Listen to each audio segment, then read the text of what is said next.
Un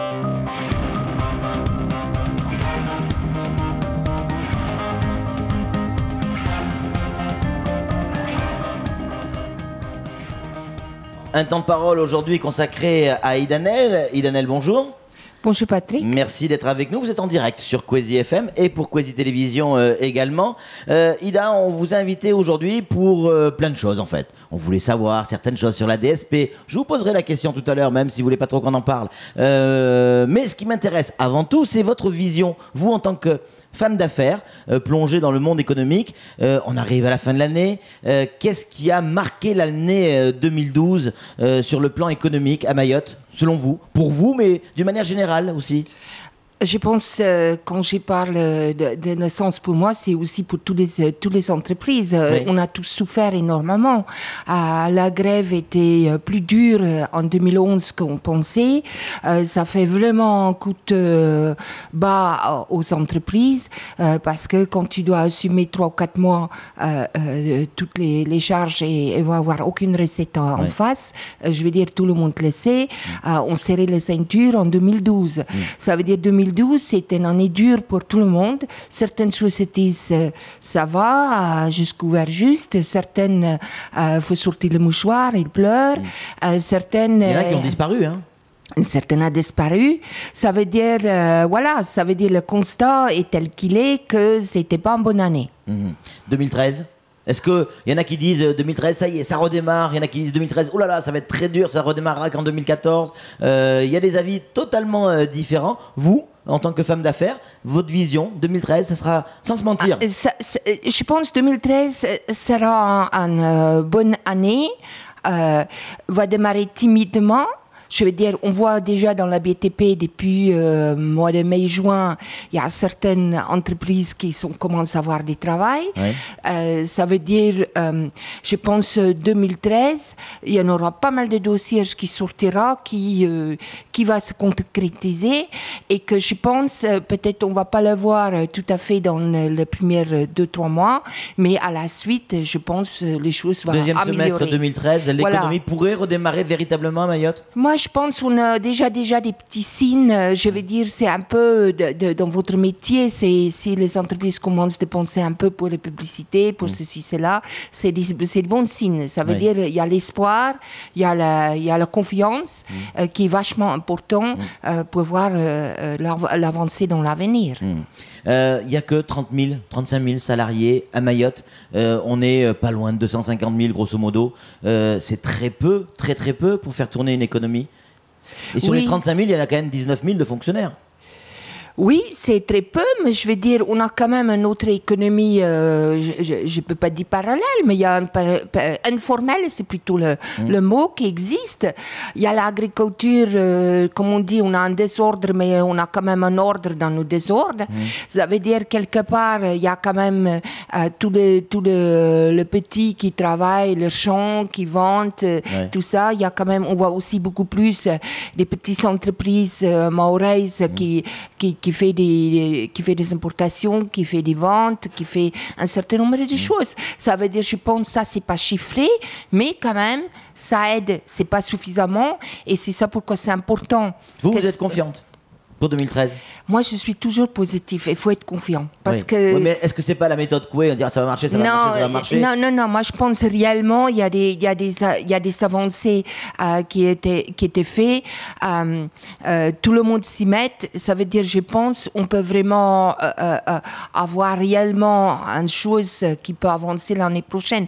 Et si l'agriculture peut être plus restructurée, ce que tout le monde a la volonté pour, ça peut vraiment aider une grande partie des populations. Ce parti que vous dites qui ne travaille pas, si on enlève les enfants, on a quand même 60% sous 20 ans. Mais je pense qu'il faut valoriser ce métier qui est disparu dans d'autres secteurs. Mais vous-même, vous avez eu des soucis dans vos propres entreprises. Vous avez même été obligé de passer par le licenciement dans certains cas. Voilà, non, mais SRS a passé par là parce que quand on est obligé, on est obligé. Mais il y a diverses raisons. Pourtant, vous avez la surface financière pour tenir tenir, même si... Si, je vais tenir, mais on est quand même gestionnaire et on est quand même structuré. J'étais obligée de licencier 15 personnes, mais 15. c'est 15. C'était lié à un contrat que j'ai perdu parce qu'on oubliait que Mayotte, c'est une certaine taille et il n'y a pas place dans plusieurs secteurs des activités pour d'avoir plus qu'une société là-dedans. Sam, sur une réflexion sur l'économie 2012 ou 2013. C'est une question que j'ai posée à Michel Taillefer, mais votre avis nous intéresse. L'indexation des salaires, si elle arrivait, si elle tombait, si elle était validée pour les fonctionnaires, est-ce qu'elle aura un impact positif ou négatif sur l'économie ? Positif, parce que positif, ça veut dire quand tout le monde, surtout dans le système ou dans nos populations qu'on a localement, à Mayotte, c'est que on dépense. Je veux dire, on construit nos maisons, tout le monde. Moi, j'ai tous mes salariés. On augmente la différence entre le public et le privé quand même. Les salariés du privé. Certes, mais les privés, je pense, même dans le privé, oui, il y a les différences en salaire. Il y a peut-être aussi les différences en productivité dans une partie des choses. Mais de toute façon, ça fait bon pour l'économie. Les gens veulent espérer mieux. Ça veut dire il va soit acheter un bout de terrain pour construire, ou il va commencer finir en partie de la maison pour les enfants ou ça. Ça veut dire quelque part il y a une dépense qui se fait. Les gens ne mettent pas l'argent, tous ne mettent pas tout l'argent sous le matelas. Idanel, la question du jour, la DSP. Alors, on entend tout et n'importe quoi. Un jour, on nous dit c'est la CCI qui va l'emporter. Un jour, on nous dit c'est le projet d'Idanel. Est-ce qu'aujourd'hui, on est en mesure, on arrive à la fin de l'année, est-ce qu'on est en mesure d'éclairer un peu les auditeurs, nos concitoyens, savoir que va devenir ce port, qui va le gérer? Est-ce que vous avez des informations à nous donner là-dessus ou pas? Moi, je ne suis pas au conseil général. C'est le conseil général qui maîtrise les dossiers. Moi, je fais un très bon dossier. Je fais un dossier avec une vision au-delà de 15 ans, plus vers 30 ans. J'ai prévu de faire 40 investissements sur 40 points précis, créer un deuxième port. Pourquoi créer un deuxième port? Celui-là, parce qu'on ne peut pas mélanger ça. Là, on est sur la table, là. Je ne peux pas dans 10 minutes commencer à faire ma cuisine sur ta table. Je ne peux pas dans 3 heures pousser tout, le comptable fait ses comptabilités sur ta table. C'est pas possible. Ça veut dire c'est une zone à part sur laquelle on prévoit pour les pêcheurs industriels, même si c'est des petits pêcheurs qui peuvent venir là pour des PC avec des zones de ça.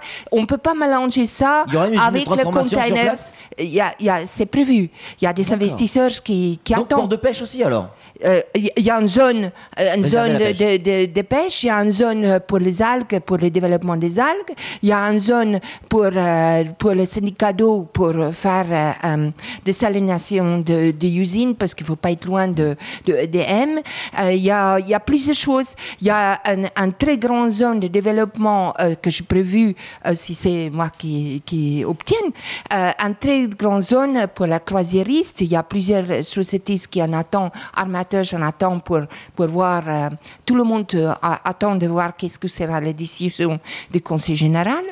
Il y a aussi pour le transport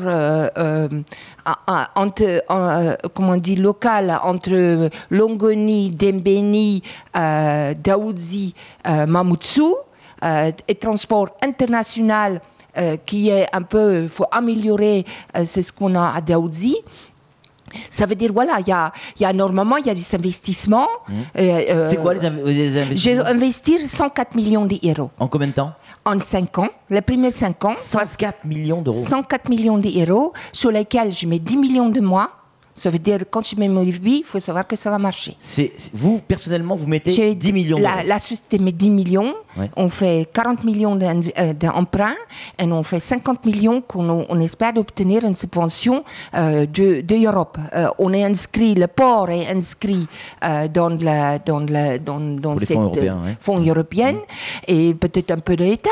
Ça veut dire, ça c'est un autre lobbying à faire. Alors, on dit que dans le projet de Idanel, il y a les Qataris, il y a des fonds arabes. Non, dans le projet d'Idanel, j'ai laissé 10% pour l'actionnariat maorais.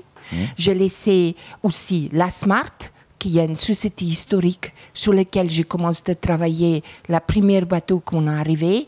Ça veut dire, moi j'ai toujours dit, c'était une de nos différences où j'étais présidente à la CCI, que j'ai dit, c'est pas moi qui va dire on écarte la Smart. Moi, je maintiens la Smart avec ses presque 200 salariés. Je maintiens tous les salariés dans la poste qui sont aujourd'hui et j'embauche 40 plus 6 directeurs de plus. Ça veut dire, parce qu'avec un développement prévu, il faut vachement mais. Et en plus, un point important sur ces dossiers, c'est que la grande question, je suppose, pour le Conseil général, c'est combien il va encaisser à la fin. Combien il va encaisser. Oui. Ça veut dire, moi, j'ai prévu 120 millions sur la 15 ans. Ça veut dire... Ventiler tous les ans? Oui, ça environ, bon, la première année, c'est lié à ce qu'on va faire, le trafic, tout ça. Mais comme on sait que tout le monde attend qu'on démarre, ça veut dire par là, aujourd'hui, le Conseil général touche environ entre 3,8 millions et 4 millions d'euros par an. Je vais le doubler. Voilà, pareil, dans la société que j'ai créée, j'ai prévu dans les premiers 5 ans, on est dans la rouge parce qu'il faut payer les investissements, les amortissements, tout ça. Et après, à la fin, on peut sortir avec un bénéfice de 29 millions, qui est aujourd'hui dans le prévisionnel. Ça veut dire, voilà, ça veut dire, je compte travailler fortement avec le Conseil général parce qu'en fait, c'est un partenaire qu'il faut prévoir. Est-ce que vous n'êtes pas en train de leur passer de la pommade là, pour avoir le marché? Ou non, c'est vraiment dans le... C'est dans mon dossier. Ouais. Mon dossier est comme ça, hein, 30 à 40 cm, hein, je te dis. C'est pas... du reste, hein? Ça veut dire qu'on avait le problème d'ailleurs comment vous le mettre dans une enveloppe. Ça finit par être dans un carton qu'on a emballé, qu'on n'a pas trouvé les papiers aux dernières minutes. Voilà, c'est un peu ça. Ça veut dire les enveloppes étaient... Non, ça veut dire si tu veux parler... Certaines personnes nous disent ça nous fait peur de voir Idanel, cette femme d'affaires à la tête du port. On va avoir des licenciements, on va avoir... si elle va tenir le port de manière très dure. Qu'est-ce que vous avez envie de dire à ces détracteurs? Bah, qu'ils sont complètement à côté de la plaque. Non, mais franchement, Patrick, tu vas à Snigro, tu vois mes anciens salariés, des gens de 30 ans qui travaillent avec moi. Oui, moi je suis exigeante, je ne dis pas le contraire, mais attendez, j'ai investi beaucoup, j'ai eu 300-400 salariés, on a une grande famille, il y a des fois les poids est d'ailleurs trop sur les épaules, parce que tu as la mère d'une très grande famille. Ça veut dire, oui, qu'il y a des exigences, mais un peu aujourd'hui, on ne peut plus être au lait. Mais les choses, c'est qu'il faut... Mais les gens qui travaillent avec moi, il n'y a pas un souci. C'est vrai que... vous êtes là depuis longtemps, hein. Non, mais oui, et en plus, on a fait beaucoup de choses, on a développé beaucoup de choses. Ça veut dire, moi, je vais créer entre 1200 et 1600 emplois dans cette zone. En plus de ce qui existe? En plus ce qui existe. Aujourd'hui, la zone L, c'est le meilleur exemple. Quand j'ai démarré, les gens n'ont pas croyé quand j'ai dit on va créer 300 emplois, qu'on va être 50 entreprises. Les gens pensaient que je raconte. Non, je n'ai pas raconté. Aujourd'hui, 15 ans plus tard, on peut constater qu'il y a plus que une centaine d'entreprises là et qu'on est plus que 600 salariés. 2 fois plus que votre prévisionnel. Voilà, ça veut dire, je ne vais pas dire que je vais être 2 fois plus, mais je pense, je ne suis pas loin de la vérité. Idanel, il ne reste même pas une poignée de secondes. Est-ce que vous avez, à la minute où on parle, des informations si vous êtes plutôt retenu ou pas, si c'est plutôt la CCI ou pas? Est-ce que vous avez des informations à nous donner là-dessus? Ou est-ce qu'on en est dans le choix? Vous ne savez rien? Moi, non, je ne sais rien. Quand est-ce que vous saurez? Je ne sais pas, moi. Il y a la procédure qui est en cours. Je pense... non, moi, je ne sais pas. Il y a des procédures en cours. On a quelques petits échos, mais rien pour se baser. Je pense là, c'est le Conseil général qu'il faut parler, pas moi. En tout cas, merci 1000 fois, Idanel, d'être venu sur ce plateau. Ça fait déjà un quart d'heure qu'on est ensemble. Merci d'avoir répondu à nos questions, de nous avoir déjà commencé à expliquer un petit peu votre projet. C'est 2013 qui va être très intéressant. Eh bien, on sera là, ça, je peux vous le garantir. Merci 1000 fois d'être venu et d'avoir répondu à nos questions. À très bientôt sur les ondes, Idanel. À bientôt, au revoir.